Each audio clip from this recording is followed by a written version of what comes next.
In this class, we have to study about the contra-cyclical policy measures or the different measures for controlling business cycle. So, നമുക്കറിയാം business cycle അല്ലെങ്കിൽ trade cycle എന്ന് പറയുന്നത് ഒരു ഇക്കോണമിയെ സംബന്ധിച്ച് it is harmful to the economy. Business cycle വരാതെ cyclical ആയിട്ടുള്ള അവസ്ഥയിൽ നിന്ന് മാറി സ്റ്റേബിൾ ആയിട്ടുള്ള ഒരു സിറ്റുവേഷൻ ആണ് ഇക്കോണമിക്ക് എപ്പോഴും നല്ലത്. അപ്പോൾ ട്രേഡ് സൈക്കിൾ അല്ലെങ്കിൽ ബിസിനസ് സൈക്കിൾ എന്ന് പറയുന്നത് it is considered to be harmful to the economy because it disturbs the stability of ഒരു ഇക്കോണമിയുടെ അല്ലെങ്കിൽ ഒരു രാജ്യത്തിന്റെ സ്റ്റെബിലിറ്റിനെ ഡിസ്റ്റർബ് ചെയ്യുന്ന ഒരു അവസ്ഥയാണ് ഈ ബിസിനസ് സൈക്കിൾ അല്ലെങ്കിൽ ട്രേഡ് സൈക്കിൾ എന്ന് പറയുന്നത്. അതുകൊണ്ട് തന്നെ നമുക്കറിയാം there should be some efforts in order to check the business cycle because economic stability എന്ന് പറയുന്നത് ഒരു രാജ്യത്തിന്റെ health of a country, health of A nation, health of an economy എന്ന് പറയുന്നത് അവിടുത്തെ ഇക്കണോമിക് സ്റ്റെബിലിറ്റി എത്രമാത്രമാണ്. നമ്മളുടെ പൊളിറ്റിക്കൽ സ്റ്റെബിലിറ്റി പറയുന്ന പോലെ തന്നെ വളരെ പ്രധാനപ്പെട്ട ഒരു ഫാക്ടറാണ് ഇക്കണോമിക് സ്റ്റെബിലിറ്റി. അപ്പോൾ അങ്ങനെ ഒരു സ്റ്റെബിലിറ്റി നമ്മൾ മെയിൻറ്റെയിൻ ചെയ്യണമെങ്കിൽ വി ഹാവ്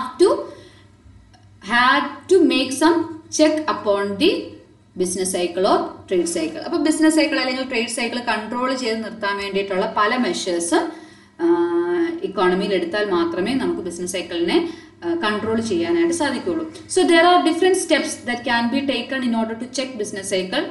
ഒന്ന് പറയുന്നത് formation and regulation of use of income. അതായത് ഇൻകം ഉപയോഗിക്കുന്നത്, നമ്മളുടെ വരുമാനം അല്ലെങ്കിൽ നമ്മളുടെ ഇൻകം സോഴ്സ്, നമ്മുടെ ഇക്കോണമിയുടെ വെച്ച് പറയുവാണെങ്കിൽ നാഷണൽ ഇൻകവും ഉണ്ട്, എക്സ്പെൻഡിച്ചറും ഉണ്ട്. നാഷണൽ ഇൻകം ഉണ്ട്, എക്സ്പെൻഡിച്ചറും ഉണ്ട്. അപ്പോൾ ഈ ഒരു ഇൻകം എക്സ്പെൻഡിച്ചർ എപ്പോഴും റെഗുലേറ്റ് ചെയ്ത് നിർത്തിയാൽ മാത്രമേ നമുക്ക് ഇക്കോണമിനെ സ്റ്റേബിൾ ആയിട്ട് കൊണ്ടുപോകാനായിട്ട് പറ്റുള്ളൂ. So national income and expenditure ഇത് രണ്ടും ഇന്റർ ഡിപ്പെൻഡന്റ് ആണ്. ഇൻകത്തിന്റെ ബേസിസിലായിരിക്കും എക്സ്പെൻഡിച്ചർ, എക്സ്പെൻഡിച്ചറിനെ ആശ്രയിച്ചിരിക്കും എത്രമാത്രം നാഷണൽ ഇൻകം ഉണ്ട് എന്നുള്ളൊരവസ്ഥ. So in order to effectively control economic fluctuations these two variables should be well regulated.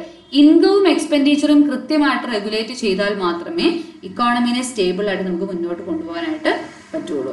അപ്പൊ അത് വരണമെങ്കിൽ there should B income regulation. Income എപ്പോഴും റെഗുലേറ്റഡ് ആയിരിക്കണം. ഇൻകം റെഗുലേഷൻ ഉണ്ടെങ്കിൽ മാത്രമേ അനുസരിച്ച് നമ്മളുടെ എക്സ്പെൻഡിച്ചറും നമുക്ക് മാനേജ് ചെയ്യാൻ പറ്റുള്ളൂ. So the total demand for goods and services which can be achieved by compensating government expenditure. അപ്പോൾ ഗവൺമെന്റ് എക്സ്പെൻഡിച്ചർ കോമ്പൻസേറ്റ് ചെയ്തുകൊണ്ട് എത്രമാത്രം നമ്മുടെ demand for good commodities can be regulated. അപ്പം അങ്ങനെ ഡിമാൻഡിനനുസരിച്ച് എക്സ്പെൻഡിച്ചർ റെഗുലേറ്റ് ചെയ്യുക. അപ്പം ഗവൺമെന്റ് എക്സ്പെൻഡിച്ചർ കോമ്പൻസേറ്റ് ചെയ്യുക എന്തിനോട് ആനുപാതികമായിട്ട്? Total demand for goods and services. അപ്പോൾ ഇതാണ് നമ്മളുടെ ഒരു ഇൻകം പോളിസി എന്ന് നമ്മൾ പറയുന്നത്, അല്ലെങ്കിൽ റെഗുലേഷൻ ഓഫ് ഇൻകം. അടുത്ത ഒരു മാർഗം, ഇതിന്റെ എല്ലാം വിശദമായിട്ട് നമ്മൾ പഠിക്കും, ജസ്റ്റ് പോയിന്റ് ആയിട്ട് മാത്രം പറയുവാണ്. രണ്ടാമത്തെ ഒരു മാർഗം എന്ന് പറയുന്നതാണ് monetary policy. Okay, monetary policy എന്ന് പറഞ്ഞിട്ടുണ്ടെങ്കിൽ the policy which is used by the monetary authorities of a country.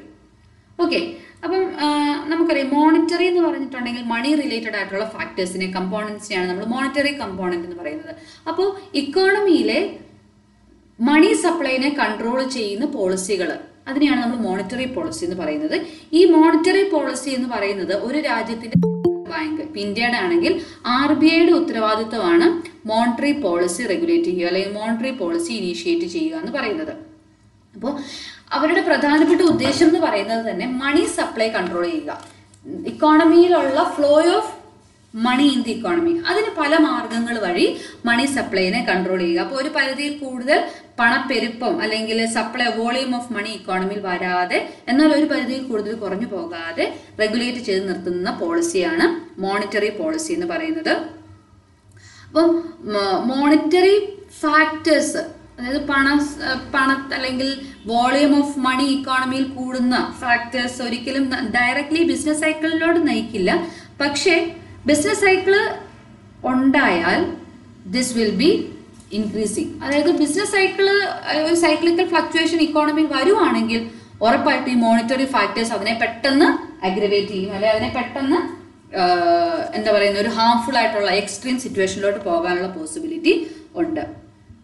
അപ്പോൾ ഒന്നെങ്കിൽ it can lead to monetary inflation or monetary deflation. അതായത് ഒന്നെങ്കിൽ പണപ്പെരുപ്പത്തിലോട്ട് പോകും, അല്ലെങ്കിൽ പണത്തിന്റെ ലഭ്യത ഇല്ലാത്തൊരവസ്ഥയിലോട്ട് പോകും. ഇത് രണ്ടും പ്രശ്നമാണ്. അപ്പോൾ മോണിറ്ററി ഇൻഫ്ലേഷൻ എന്ന് പറഞ്ഞിട്ടുണ്ടെങ്കിൽ പണപ്പെരുപ്പം വരുന്നു, വിലയെല്ലാം കൂടുന്നു, പ്രോഫിറ്റ് മൊത്തത്തിലെല്ലാം ഒരു എന്താണ് ബൂം പീരീഡിന്റെ ഒരു അവസ്ഥയിലോട്ട് പോകുന്ന ഒരു സാഹചര്യമാണ്. മോണിറ്ററി ഡിഫ്ലേഷൻ എന്ന് പറഞ്ഞിട്ടുണ്ടെങ്കിൽ നേരെ തിരിച്ച് ഒരു ഡൗൺ സ്വിംഗ് ആണ്. വിലയെല്ലാം കുറയുന്നു, ഡിമാൻഡ് കുറയുന്നു, അതനുസരിച്ച് ഇൻകം കുറയുന്നു, ഒരു എന്താ പറയുന്ന ഡിപ്രഷൻ സിറ്റുവേഷനിലോട്ട് പോകുന്ന സിറ്റുവേഷൻ. അപ്പൊ ഈ രണ്ടവസ്ഥയും ഇക്കോണമിക്ക് ഹാർംഫുൾ ആണ്. So the government have to take suitable monetary policy in order to deal with the situation. അപ്പൊ അതിന് ഒരുപാട് ഇൻസ്ട്രുമെന്റ്സ്, ഈ മോണിറ്ററി പോളിസി എന്ന് പറയുമ്പോൾ അതിനകത്ത് ഈ ഇൻഫ്ലേഷനും ഡിഫ്ലേഷനും വരാതെയുള്ള ഒരുപാട് ഇൻസ്ട്രുമെന്റ്സ് ഉണ്ട്. പ്രധാനമായിട്ടും ബാങ്ക് ക്രെഡിറ്റ് കൺട്രോൾ ചെയ്യുന്ന കുറെ ഇൻസ്ട്രുമെന്റ്സ് ഉള്ളത്. കാരണം എന്താന്ന് വെച്ചാൽ മോണിറ്ററി പോളിസി നമ്മൾ പറഞ്ഞു, വോളിയം ഓഫ് മണി കൺട്രോൾ ചെയ്യുക, അതാണ് മോണിറ്ററി പോളിസിയുടെ ഉദ്ദേശം. അപ്പൊ വോളിയം ഓഫ് മണി കൺട്രോൾ ചെയ്യുന്ന എപ്പോഴും ബാങ്ക് ക്രെഡിറ്റിന്റെ അവൈലബിലിറ്റിയിൽ പല വേരിയേഷൻസ് വരുത്തിക്കൊണ്ടാണ്. അപ്പൊ അതിനകത്ത് നമ്മൾ പഠിക്കും. പിന്നെ ബാങ്ക് റേറ്റ് ഒരു ഇൻസ്ട്രുമെന്റ് ആണ്, ഓപ്പൺ മാർക്കറ്റ് ഓപ്പറേഷൻ വേറെ ഇൻസ്ട്രുമെന്റ് ആണ്, repo rate, reverse repo rate, അതുപോലെ CRR, SLR, ഇങ്ങനെയുള്ള കുറെ ഇൻസ്ട്രുമെന്റ്സ്. ഇതെല്ലാം ഈ റേറ്റുകളെല്ലാം പണത്തിന്റെ അളവ് ഇക്കോണമിയിലെ കുറയ്ക്കുകയും കൂട്ടുകയും ചെയ്യാൻ പറ്റുന്ന കുറെ ഇൻസ്ട്രുമെന്റ്സ് ആണ്. ഇതാണ് മോണിറ്ററി പോളിസി എന്ന് പറയുന്ന ഒരു measure in order to control business cycle. Third is fiscal policy. Okay, fiscal policy എന്ന് പറയുന്നത് നമ്മുടെ മോണിറ്ററി പോളിസി പോലെ തന്നെ ഉള്ള പോളിസിയാണ് in order to control the supply of money in the economy. പക്ഷേ ഈ ഒരു ഫിസ്ക്കൽ പോളിസി എന്ന് പറയുന്നത് this is resort by government, monetary authority അല്ല, ഗവൺമെന്റ് ഡയറക്റ്റ് ആയിട്ട് ഇടപെട്ട് ചില മെഷേഴ്സ് എടുക്കുന്നതിനാണ് നമ്മൾ ഫിസ്ക്കൽ പോളിസി എന്ന് പറയുന്നത്. അപ്പൊ ഫിസ്ക്കൽ പോളിസിയിൽ എപ്പോഴും ഒരിക്കലും പണത്തിന്റെ ഈ ഒരു ബാങ്ക് റേറ്റ് അല്ലെങ്കിൽ റേറ്റുകൾ കൂട്ടിയും കുറച്ചും പണത്തിന്റെ അളവ് കൂട്ടുകയും കുറയ്ക്കുകയും അല്ല, ഗവൺമെന്റിൻ്റെതായ ചില മാർഗങ്ങളിലൂടെ നമ്മുടെ ഇക്കോണമിയിലെ പണത്തിന്റെ അളവ് കൂട്ടുകയും കുറയ്ക്കുകയും ചെയ്യുക. ഫോർ എക്സാമ്പിൾ, ഗവൺമെന്റിന്റെ എക്സ്പെൻഡിച്ചർ കൂട്ടാനും കുറയ്ക്കാനും ഗവൺമെന്റിന് പറ്റും. പല സ്കീമുകളൊക്കെ വഴി ഗവൺമെന്റിന്റെ എക്സ്പെൻഡിച്ചർ, ഇപ്പം MNREGA തൊഴിലുറപ്പ് പദ്ധതി എന്ന് പറയുന്നത് ഗവൺമെന്റിനെ സംബന്ധിച്ചുള്ള ഒരു ഗവൺമെന്റിന്റെ എക്സ്പെൻഡിച്ചറാണ്. എന്തിനു വേണ്ടിയിട്ടാണ്? ആൾക്കാരിലേക്ക് കൂടുതൽ പണം അല്ലെങ്കിൽ എക്കോണമിയിലോട്ട് കൂടുതൽ പണം എത്തിക്കാൻ വേണ്ടിയിട്ടുള്ള ഒരു മാർഗമാണ് തൊഴിലുറപ്പ് പദ്ധതി എന്ന് പറയുന്നത്.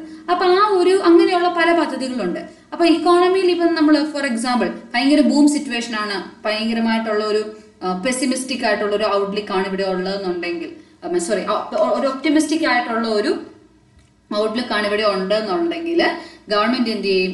ഇങ്ങനെയുള്ള സ്കീമുകൾ ഒക്കെ തരുന്നത് കുറയ്ക്കും. അപ്പൊ അതനുസരിച്ച് ഇക്കോണമിയിലോട്ടുള്ള പണത്തിന്റെ ഒരു അളവ് ലഭ്യത കുറയാൻ തുടങ്ങും. അതേസമയം പണം ഇല്ലാത്തൊരവസ്ഥ, ഇക്കോണമി ഡിപ്രഷനിലാണെങ്കിൽ ഗവൺമെന്റ് എന്ത് ചെയ്യും? ഇതുപോലുള്ള ഗവൺമെന്റിന്റെ ഭാഗത്തു നിന്നുള്ള എക്സ്പെൻഡിച്ചർ കൂട്ടും. അപ്പൊ എക്സ്പെൻഡിച്ചർ അല്ലെങ്കിൽ ഗവൺമെന്റിന്റെ സ്കീമുകളൊക്കെ കൂട്ടുക വഴി ആൾക്കാരിലേക്ക് കൂടുതൽ പണം എത്തുന്ന ഒരു അവസ്ഥ. ഇപ്പൊ ഗവൺമെന്റ് എക്സ്പെൻഡിച്ചർ, അതുപോലെ തന്നെ ടാക്സ്, ഗവൺമെന്റിന്റെ മറ്റൊരു പ്രധാന ആയുധമാണ് ടാക്സ് കൂട്ടാം കുറയ്ക്കാം.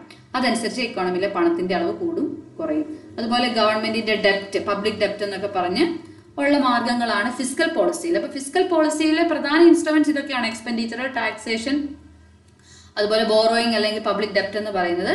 സോ മോണിറ്ററി പോളിസിയിൽ മോണിറ്ററി ഫാക്ടേഴ്സ്, മണി ഫാക്ടേഴ്സ് മാത്രമാണ് കൺസിഡർ ചെയ്യുന്നത്. RBI ആണ് അവിടെ പൂർണ്ണമായിട്ടുള്ള തീരുമാനങ്ങൾ എടുക്കുന്നത്. ഇത് RBI അല്ല, ഇത് ഗവൺമെന്റിന്റെ പരിധിയിൽ വരുന്ന പോളിസി മെഷേഴ്സ് ആണ്. അപ്പൊ ഇതാണ് പ്രധാനപ്പെട്ട 3 contracyclical policy measures. 1 monetary policy, 2 fiscal policy, 3 income policy. ഈ 3 പോളിസികളുമാണ് പ്രധാനമായിട്ടും നമ്മൾ ബിസിനസ് സൈക്കിൾ റെഗുലേറ്റ് ചെയ്യാൻ അല്ലെങ്കിൽ ഇക്കണോമിക് സ്റ്റെബിലിറ്റി മെയിൻറ്റെയിൻ ചെയ്യാൻ വേണ്ടിയിട്ട് നമ്മൾ ഉപയോഗിക്കുന്ന അല്ലെങ്കിൽ സ്റ്റെബിലിറ്റി മെയിൻറ്റെയിൻ ചെയ്യാൻ വേണ്ടിയിട്ട് നമ്മൾ എടുക്കുന്ന മെഷേഴ്സ് എന്ന് പറയുന്നത്. ഇതിന്റെ കൂടെ തന്നെ മറ്റൊരു പ്രധാനപ്പെട്ട ഈ 3 എണ്ണം അല്ലാണ്ടുള്ള 1-2 ഇൻസ്ട്രുമെന്റ്സും കൂടെ ഉണ്ട്. അതാണ് ഒന്നെന്ന് പറയുന്നത് ഓട്ടോമാറ്റിക് സ്റ്റെബിലൈസേഴ്സ് എന്ന് പറയും.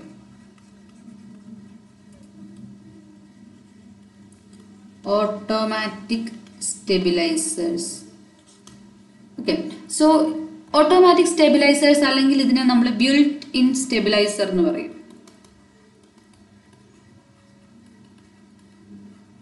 ഓട്ടോമാറ്റിക് അല്ലെങ്കിൽ ബിൽറ്റ് ഇൻ എന്ന് പറഞ്ഞാൽ ഓൾറെഡി ഇൻബിൽട്ട് ആയിട്ടുള്ളതിനെയാണ് നമ്മൾ ബിൽറ്റ് ഇൻ എന്ന് പറയുന്നത്. അപ്പോൾ ഓട്ടോമാറ്റിക് ആയിട്ട് ഇക്കോണമിയിൽ ഒരു സ്റ്റെബിലൈസേഷൻ നടക്കും. അപ്പം നമ്മളിപ്പോൾ പറഞ്ഞു മോണിറ്ററി പോളിസി ഉണ്ട്, ഫിസിക്കൽ പോളിസി ഉണ്ട്, ഇൻകം പോളിസി ഒക്കെ ഉണ്ടെന്ന് പറഞ്ഞെങ്കിലും പലപ്പോഴും ചില സാഹചര്യങ്ങളിൽ ഇതൊന്നും പ്രാവർത്തികമാകണമെന്നില്ല, അല്ലെങ്കിൽ ഇത് മാത്രം കൊണ്ട് സ്റ്റെബിലിറ്റി മെയിൻറ്റെയിൻ ചെയ്യാൻ പറ്റണമെന്ന് ഇല്ല. അപ്പോൾ ഇവിടെ എന്താണ് മോണിറ്ററി പോളിസി, ഫിസിക്കൽ പോളിസി ഒക്കെ ഗവൺമെന്റ് അല്ലെങ്കിൽ RBI ഒക്കെ അവരായിട്ട് ചെയ്യേണ്ട കുറെ കാര്യങ്ങളാണ്. ഓട്ടോമാറ്റിക്കലി സംഭവിക്കുന്നതല്ല. ഗവൺമെന്റ് അല്ലെങ്കിൽ RBI അല്ലെങ്കിൽ അങ്ങനെയുള്ള അതോറിറ്റീസ് അവർ കൃത്യമായിട്ട് അലേർട്ടായിട്ടിരിക്കുക, അവർ കൃത്യമായിട്ട് കറക്റ്റ് സമയത്ത് ഈ പറഞ്ഞ പോളിസികൾ എൻഫോഴ്സ് ചെയ്യുക, പോളിസികളിൽ വ്യത്യാസം വരുത്തി അങ്ങനെ എന്താ പറയുന്നത് വോളണ്ടറി ആയിട്ട് ചെയ്യേണ്ട മെഷേഴ്സ് ആണ് ഈ മോണിറ്ററി പോളിസി, ഫിസിക്കൽ പോളിസി എന്നുള്ളത് പറയുന്നത്. അപ്പം അതിനകത്തുള്ള ഒരു കാര്യം എന്ന് പറഞ്ഞിട്ടുണ്ടെങ്കിൽ ഗവൺമെന്റ് അല്ലെങ്കിൽ മോണിറ്ററി അതോറിറ്റി കൃത്യമായിട്ട് ഇടപെടേണ്ട ഒരു അത്യാവശ്യമുണ്ട്. അപ്പം കൃത്യമായിട്ടുള്ള മെഷർ, കൃത്യമായിട്ടുള്ള പോളിസി ഉപയോഗിച്ച് ഗവൺമെന്റ് അല്ലെങ്കിൽ RBI they have to act appropriately in order to in order to maintain economic stability. അപ്പം ചിലപ്പോൾ ഇതൊന്നും ഈ പറഞ്ഞ ഓട്ടോമാറ്റിക് അല്ലാണ്ട് വോളണ്ടറി ആയിട്ട് ചെയ്യേണ്ട കുറെ കാര്യങ്ങൾ. So we have to expect ഗവൺമെന്റിന്റെ ഭാഗത്ത് നിന്ന് എത്രമാത്രം സംഭവിക്കാം അല്ലെങ്കിൽ RBIയുടെ ഭാഗത്ത് നിന്ന് എത്രമാത്രം ഇടപെടൽ വരാം എന്നുള്ളത് നമുക്ക് ഒരുപാട് ഹയർ ആയിട്ടുള്ള ഒരു എക്സ്പെക്ടേഷൻ വെക്കാനായിട്ട് പറ്റില്ല. അപ്പൊ അങ്ങനെയുള്ള സാഹചര്യത്തിൽ ഇത്രയും വോളണ്ടറി ആയിട്ട് നമ്മൾ എപ്പോഴും ഇതിലൊരു ഡിപ്പെൻഡൻസി എപ്പോഴും വേണം അല്ലെ, ഗവൺമെന്റ് അല്ലെങ്കിൽ ഇവർ ഇടപെട്ടാൽ മാത്രമാണ് സ്റ്റെബിലിറ്റി കൊണ്ടുവരാൻ പറ്റുന്നത്. So the economist have suggested introduction of A number of automatic stabiliser. അപ്പൊ ഇക്കോണമിസ്റ്റുകൾ പറയുന്നത് അങ്ങനെ നമ്മൾ ഡിപ്പെൻഡ് ചെയ്യാതെ തന്നെ ഓട്ടോമാറ്റിക്കലി ഇക്കോണമിയിൽ പല സ്റ്റെബിലൈസേഴ്സും ഇൻട്രൊഡ്യൂസ് ചെയ്യേണ്ടതുണ്ട്, so that business cycle can be controlled. അപ്പൊ അങ്ങനെ ഒരു ഓട്ടോമാറ്റിക് സ്റ്റെബിലിറ്റി ഇക്കോണമിയിലോട്ട് കൊണ്ടുവരാൻ വേണ്ടിയിട്ടുള്ള കുറച്ച് സ്റ്റെബിലൈസേഴ്സ് ആണ് ഈ ഒരു ബിൽറ്റ് ഇൻ സ്റ്റെബിലൈസർ അല്ലെങ്കിൽ ഓട്ടോമാറ്റിക് സ്റ്റെബിലൈസർ എന്ന് പറയുന്നത്. So an automatic stabilisers in an economy or it is an economic shock absorber that helps smooth the cyclical business fluctuations. നമുക്കറിയാം സ്റ്റെബിലൈസർ ഇപ്പം ഫ്രിഡ്ജിന് അല്ലെങ്കിൽ TVക്ക് നമ്മൾ സ്റ്റെബിലൈസർ വെക്കുമ്പോൾ എന്താ സംഭവിക്കുന്നത്, വോൾട്ടേജിൽ വേരിയേഷൻസ് വരും, കൂടും കുറയും, പല വേരിയേഷൻസ് വരും. അപ്പം സ്റ്റെബിലൈസർ ഇല്ലെങ്കിൽ നമ്മൾ തന്നെ അത് കൃത്യമായിട്ട് നോക്കിയിരുന്ന് കൺട്രോൾ ചെയ്യണം, കറക്റ്റ് ചെയ്യണം. അപ്പൊ സ്റ്റെബിലൈസർ ഉണ്ടെങ്കിൽ എന്താണ്, അത് ഓട്ടോമാറ്റിക്കലി അഡ്ജസ്റ്റ് ചെയ്തോളും. അതായത് വോൾട്ടേജിൽ വ്യത്യാസം വരുന്നതനുസരിച്ച് സ്റ്റെബിലൈസർ ഫംഗ്ഷൻ ചെയ്യും. ഒരു ഷോക്ക് അബ്സോർബർ ആയിട്ടാണ് സ്റ്റെബിലൈസർ ആക്ട് ചെയ്യുന്നത്. ഇക്കോണമിയിലും ഇതേ ഒരു അവസ്ഥയാണ്. ഇക്കോണമിയിൽ പല ഫ്ലക്ച്വേഷനും വരും. വോൾട്ടേജ് മാറുന്ന പോലെ തന്നെ ഇക്കോണമിയിൽ മുന്നോട്ടും പുറകോട്ടും ആയിട്ടുള്ള ഒത്തിരി ഫ്ലക്ച്വേഷൻ വരും. അപ്പോൾ അവിടെ ഓട്ടോമാറ്റിക് ആയിട്ട് ഈ ഒരു ഷോക്ക് അബ്സോർബർ ആയിട്ട് നിലകൊള്ളുന്ന കുറെ ഫാക്ടേഴ്സിനെയാണ് നമ്മൾ ഓട്ടോമാറ്റിക് സ്റ്റെബിലൈസേഴ്സ് എന്ന് പറയുന്നത്. അവിടെ ആരും ഒന്നും ചെയ്യണ്ട, ഓട്ടോമാറ്റിക്കലി ഇക്കോണമി അഡ്ജസ്റ്റ് ആയിക്കോളും to the changes or to the variations that is happening in the economy. അപ്പം ഗവൺമെന്റിന്റെ അല്ലെങ്കിൽ RBIയുടെ ഭാഗത്തുനിന്ന് ഡെലിബറേറ്റ് ആയിട്ടുള്ള ഒരു ആക്ഷൻ വരാതെ തന്നെ ഒരു പരിധി വരെ ഇക്കോണമിക്ക് ഓട്ടോമാറ്റിക്കലി പിടിച്ചു നിൽക്കാൻ പറ്റുന്നതിനെയാണ് നമ്മൾ ഓട്ടോമാറ്റിക് സ്റ്റെബിലൈസേഴ്സ് എന്ന് പറയുന്നത്. അതിന്റെ ഒരു എക്സാമ്പിൾ ആയിട്ട് നമുക്ക് പറയാം, പ്രോഗ്രസീവ് ടാക്സേഷൻ ഒരു നല്ല എക്സാമ്പിൾ ആണ്. ബിൽറ്റ് ഇൻ സ്റ്റെബിലൈസർ ആയിട്ട് അല്ലെങ്കിൽ ഒരു ഓട്ടോമാറ്റിക് സ്റ്റെബിലൈസർ ആയിട്ട്. പ്രോഗ്രസീവ് ടാക്സേഷൻ എന്ന് പറഞ്ഞാൽ എന്താണ്, ടാക്സേഷനിൽ ഇൻകം കൂടുന്നതനുസരിച്ച് ടാക്സും കൂട്ടിക്കൊടുക്കണം. അപ്പം there is a progress in the tax with respect to progress in income. അവിടെ ആരും ഒന്നും ചെയ്യേണ്ട, ഓൾറെഡി സെറ്റ് ചെയ്തേക്കുവാണ്. ഇത്ര മുതൽ ഇത്ര വരെ ഇൻകം ലെവലിലുള്ളവർ ഇതാണ് അവരുടെ ടാക്സ് ലിമിറ്റ് എന്ന് പറയുന്നത്, അല്ലെങ്കിൽ ടാക്സ് അടയ്ക്കേണ്ടത്. അല്ലെങ്കിൽ ഇൻകം കൂടുന്നതനുസരിച്ച് ഓട്ടോമാറ്റിക്കലി ടാക്സ് കൂട്ടി അടയ്ക്കേണ്ടതായ രീതിയിൽ സെറ്റ് ചെയ്തേക്കുവാണ്. അപ്പൊ ഗവൺമെന്റ് പിന്നെ ഇടയ്ക്കിടയ്ക്ക് ഇടപെട്ട് നിങ്ങളുടെ ഇൻകത്തിനനുസരിച്ച് ഇങ്ങനെ ചെയ്യണമെന്ന് പറയേണ്ട കാര്യമില്ല. ഓട്ടോമാറ്റിക്കലി ഇപ്പം നമ്മൾ 1 ലക്ഷം രൂപയുടെ താഴെയാണെങ്കിൽ 4 ലക്ഷം രൂപയാണ് ഇപ്പം ലിമിറ്റ് വെച്ചേക്കുന്നത്. 4 ലക്ഷം രൂപയുടെ താഴെയാണെങ്കിൽ നമ്മൾ ടാക്സ് കൊടുക്കണ്ടെന്ന് പറയുന്നു. 4 ലക്ഷത്തിൽ നിന്ന് മുകളിലോട്ട് കയറിയാൽ ഓട്ടോമാറ്റിക്കലി നമ്മൾ ടാക്സ് കൊടുക്കേണ്ട ആളായിട്ട് മാറുവാണ്. അപ്പൊ അതാണ് ഒരു പ്രധാനപ്പെട്ട ഒരു നല്ലൊരു എക്സാമ്പിൾ ആണ് progressive taxation. So people in higher income group are taxed progressively higher rate than those of lower income. ഇപ്പൊ ലോവർ ഇൻകം ഉള്ളവർ കുറച്ച് ടാക്സ് കൊടുത്താൽ മതി, ഹയർ ഇൻകം ഉള്ളവർ കൂടുതൽ ടാക്സ് കൊടുക്കണം. ഓട്ടോമാറ്റിക്കലി അത് അങ്ങനെ സെറ്റ് ചെയ്തേക്കുവാണ്. സോ അങ്ങനെ ഒരു പ്രോഗ്രസീവ് ടൈപ്പ് ഓഫ് ടാക്സേഷൻ എന്ന് പറയുന്നത് ഓട്ടോമാറ്റിക്കലി ബിസിനസ് ഫ്ലക്ച്വേഷൻസിനെ സ്റ്റെബിലൈസ് ചെയ്യാനായിട്ട് സാധിക്കും. അതുപോലെ മറ്റൊരെണ്ണമാണ് അൺഎംപ്ലോയ്മെന്റ് ഇൻഷുറൻസ്. അത് ഏർപ്പെടുത്തിയിരിക്കുന്ന ആർക്ക് വേണ്ടിയിട്ടാണ്, അൺഎംപ്ലോയ്ഡ് ആയിട്ടുള്ള ആൾക്കാർക്ക് വേണ്ടിയിട്ടാണ്. അപ്പോൾ അൺഎംപ്ലോയ്ഡ് ആയിട്ടുള്ള ആൾക്കാർക്ക് അത് ഉപയോഗിക്കാം. ഏതെങ്കിലും സാഹചര്യത്തിൽ ഇവർ എംപ്ലോയിഡ് ആയിട്ട് വന്നാൽ, അതായത് അവർക്ക് ജോലി കിട്ടിയാൽ ഓട്ടോമാറ്റിക്കലി അവർ അതിൽ നിന്ന് മാറുകയാണ് ചെയ്യുന്നത്. അപ്പം ഈ പറഞ്ഞ ഡിപ്രഷൻ അല്ലെങ്കിൽ റിസഷൻ സമയമൊക്കെ വരുമ്പോഴത്തേക്കും അൺഎംപ്ലോയ്മെന്റ് ഒരുപാട് കൂടും. അപ്പോൾ ഓട്ടോമാറ്റിക്കലി ഇക്കോണമിയിൽ ഗവൺമെന്റോ RBI ഒന്നും ഇടപെടേണ്ട കാര്യമില്ല. ഓട്ടോമാറ്റിക്കലി ഈ അൺഎംപ്ലോയ്മെന്റ് ഇൻഷുറൻസിന് അവരെല്ലാം അവെയിൽ ചെയ്യാനായിട്ട് സാധിക്കും. എന്നാൽ പിന്നീട് ബൂം സിറ്റുവേഷനിലോട്ട് വരുമ്പം കൂടുതൽ എംപ്ലോയ്മെന്റ് ഓപ്പർച്യൂണിറ്റീസ് വരും. അന്നേരം എന്താണ്, അൺഎംപ്ലോയ്മെന്റ് അലവൻസ് അവർക്ക് കിട്ടത്തില്ല, അവർ ഓട്ടോമാറ്റിക്കലി ഇതിൽ നിന്ന് പുറത്തോട്ട് പോകും. So this is the built-in stabilizer or automatic stabilizer. അപ്പം ഇങ്ങനെയുള്ള ബിൽറ്റ്-ഇൻ സ്റ്റെബിലൈസർ ഉണ്ടെങ്കിൽ ഒരു പരിധി വരെ ഓട്ടോമാറ്റിക്കലി ഇക്കോണമിക്ക് അല്ലെങ്കിൽ ഒരു ഷോക്ക് അബ്സോർബർ ആയിട്ട് സ്റ്റെബിലൈസർ നിലനിൽക്കുകയും ഓട്ടോമാറ്റിക്കായിട്ട് ഇക്കോണമിക്ക് സ്റ്റേബിൾ ആയിട്ട് പോകാനായിട്ട് ഒരു പരിധി വരെ സാധിക്കുകയും ചെയ്യും. അപ്പൊ ഇതാണ് നാലാമത്തെ ഒരു പ്രധാനപ്പെട്ട മാർഗം, ഓട്ടോമാറ്റിക് സ്റ്റെബിലൈസർ അല്ലെങ്കിൽ built-in stabiliser. And the fifth measure for controlling business cycle, it is international cooperation. അതും മറ്റൊരു പ്രധാനപ്പെട്ട ഫാക്ടർ ആണ്. സോ ട്രേഡ് സൈക്കിൾ എപ്പോഴും നമുക്കറിയാം, ട്രേഡ് സൈക്കിളിന് ഒരു ഇന്റർനാഷണൽ ക്യാരക്ടർ ഉണ്ട്. അതൊരിക്കലും ഡൊമസ്റ്റിക്കലി അല്ലെങ്കിൽ ഒരു രാജ്യത്തിനകത്ത് നിൽക്കുന്ന ഒരു ഫാക്ടർ അല്ല ട്രേഡ് സൈക്കിൾ എന്ന് പറയുന്നത്. ബിക്കോസ് നമ്മൾക്കറിയാം ഓപ്പൺ അപ്പ് ആയിട്ടുള്ള ഒരു ഇക്കോണമിയെ സംബന്ധിച്ച് ഇന്റർനാഷണൽ റിലേഷൻസ് വളരെ ഹൈ ആണ്. അതുകൊണ്ട് തന്നെ ഈ ഒരു ബിസിനസ് സൈക്കിളിന്റെ എഫക്റ്റ് കുറയ്ക്കണമെങ്കിൽ ഉറപ്പായിട്ടും എല്ലാ രാജ്യങ്ങളും ഒരുപോലെ ഇടപെടണം, അല്ലെങ്കിൽ ഒരു anti depression policy ഒരുമിച്ചെടുക്കണം.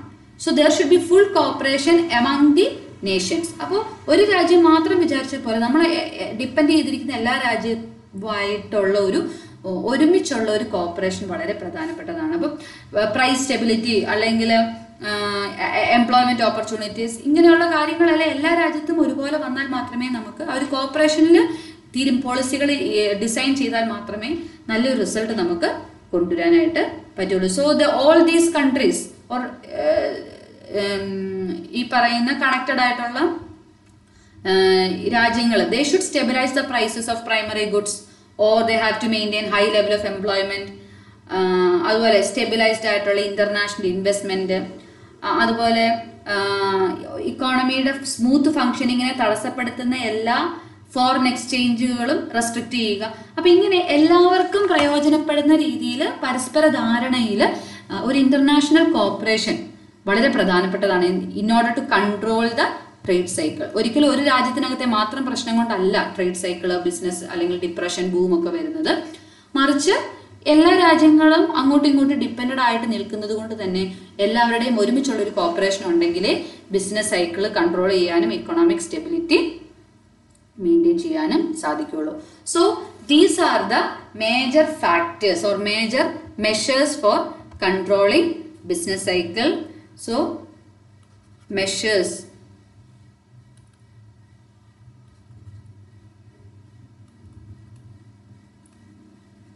measures for controlling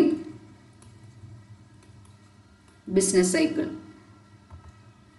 നമ്മൾ പ്രധാനമായിട്ടും 3+2 5 മെഷേഴ്സ് നമ്മൾ പറഞ്ഞു. 1 ഇൻകം പോളിസി പറഞ്ഞു, 2 monetary policy, 3 fiscal policy, 4 automatic stabilisers, 5 international corporation. ഇത്രയും ഫാക്ടേഴ്സ് ആണ് പ്രധാനമായിട്ടും ബിസിനസ് സൈക്കിൾ കൺട്രോൾ ചെയ്യാനുള്ളത്. അതിനകത്ത് നമ്മൾ ഓട്ടോമാറ്റിക് സ്റ്റെബിലൈസേഴ്സ് ഇപ്പൊ പറഞ്ഞ ആ ഒരു കാര്യമേ ഉള്ളൂ. ഇന്റർനാഷണൽ കോപ്പറേഷൻ നമ്മൾ പറഞ്ഞു. ഇനി പ്രധാനമായിട്ടും നമുക്ക് ഡീറ്റെയിൽ ആയിട്ട് പഠിക്കേണ്ടത് income policy, monetary policy and fiscal policy. അതിൽ മോണിറ്ററി പോളിസിക്കും ഫിസ്ക്കൽ പോളിസിക്കും പല ഇൻസ്ട്രുമെന്റ്സും ഉണ്ട്. അപ്പോൾ അത് ഓരോന്നും എന്തൊക്കെ ഇൻസ്ട്രുമെന്റ്സ് വഴിയാണ് മോണിറ്ററി പോളിസി ഉപയോഗിച്ച് നമ്മൾ ബിസിനസ് സൈക്കിൾ കൺട്രോൾ ചെയ്യുന്നത്. അതുപോലെ തന്നെ ഫിസ്ക്കൽ പോളിസി. ഇപ്പം മോണിറ്ററി പോളിസി എടുക്കുവാണെങ്കിൽ ഇൻസ്ട്രുമെന്റ്സ് ഓഫ് മോണിറ്ററി പോളിസി എന്ന് പറഞ്ഞ് നമുക്ക് പല ഇൻസ്ട്രുമെന്റ്സ് ഉണ്ട്. അതായത് in order to regulate the money supply in the economy. ഇപ്പം അതിനകത്ത് ബാങ്ക് റേറ്റ് ഒരു ഇൻസ്ട്രുമെന്റ് ആണ്. ഓപ്പൺ മാർക്കറ്റ് ഓപ്പറേഷൻ ഒരു പ്രധാനപ്പെട്ട ഇൻസ്ട്രുമെന്റ് ആണ്. പിന്നെ ഈ പറയുന്ന റിസർവ് റേഷ്യോസ് CRR, SLR പോലുള്ള റിസർവ് റേഷ്യോസ് ഉണ്ട്. പിന്നെ സെലക്റ്റീവ് ആയിട്ടുള്ള credit control methods. Credit control എന്ന് പറഞ്ഞാൽ എന്താണ്? ക്രെഡിറ്റ് എന്ന് പറഞ്ഞാൽ സപ്ലൈ ഓഫ് മണിയാണ്. അപ്പോൾ ക്രെഡിറ്റ് കൺട്രോൾ ചെയ്യുന്ന പല മെഷേഴ്സ് ഉണ്ട്. അതും ഇത്രയുമൊക്കെ ഇൻസ്ട്രുമെന്റ്സ് ആണ് മോണിറ്ററി പോളിസിയിലുള്ളത്. ഫിസിക്കൽ പോളിസിയിലോട്ട് വരുമ്പോൾ പ്രധാനമായിട്ടും നമ്മൾ നേരത്തെ പറഞ്ഞ പോലെ ഗവൺമെന്റ് എക്സ്പെൻഡിച്ചർ, ടാക്സേഷൻ, ബോറോയിങ് അല്ലെങ്കിൽ പബ്ലിക് ഡെപ്റ്റ്,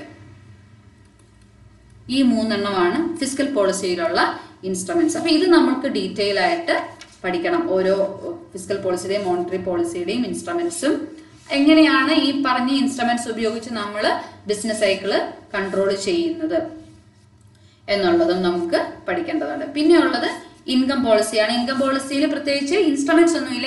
എങ്ങനെയാണ് ഇൻകം പോളിസി ഉപയോഗിച്ച് നമ്മൾ ബിസിനസ് സൈക്കിൾ കൺട്രോൾ ചെയ്യുന്നത് എന്നുള്ളതാണ് നമ്മൾ ഇൻകം പോളിസിയിൽ പറയുന്നത്. ഓക്കെ.